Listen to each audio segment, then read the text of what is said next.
आज प्रवेश केलेला आहे, काय सांगाल? नेमकं कशाच्या अजेंड्यावरती हा प्रवेश झालेला आहे? हिंदुत्वाच्या अजेंड्यावर. हिंदुत्व टिकवायचं आहे, हिंदुत्वाचा भगवा आम्हाला एरोड्यावर कायम ठेवायचा आहे आणि त्या दरम्यान त्याच्या भावनेतून आम्ही आज या भारतीय जनता पार्टीमध्ये प्रवेश केलेला आहे. या दरम्यान भाषण करताना तुम्ही काँग्रेसनं तुम्हाला योग्य वागणूक न दिल्याचं सुद्धा स्पष्ट केलंय, नेमकं काय कारण आहे?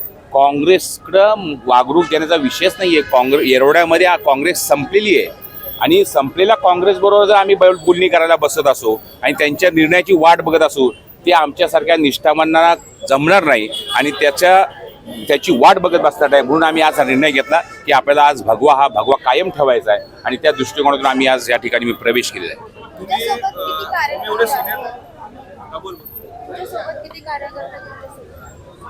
माझ्यासोबत माझे सर्व कार्यकर्ते या ठिकाणी या भारतीय जनता पार्टीच्या परिवारामध्ये आलेलो आहोत.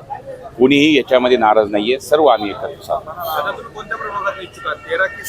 मी आता प्रभागात कुठल्या लढणार हे मी आता सांगणार नाही. मी आता प्रवेश केलेला आहे आणि मी एक हिंदुत्वासाठी काम करणार आहे. त्या दृष्टिकोनातून मी प्रवेश केलेला आहे. निवडणुकीला अजून 8 दिवस बाकी आहेत, त्यानंतर मी विचार करून सांगेन. धन्यवाद.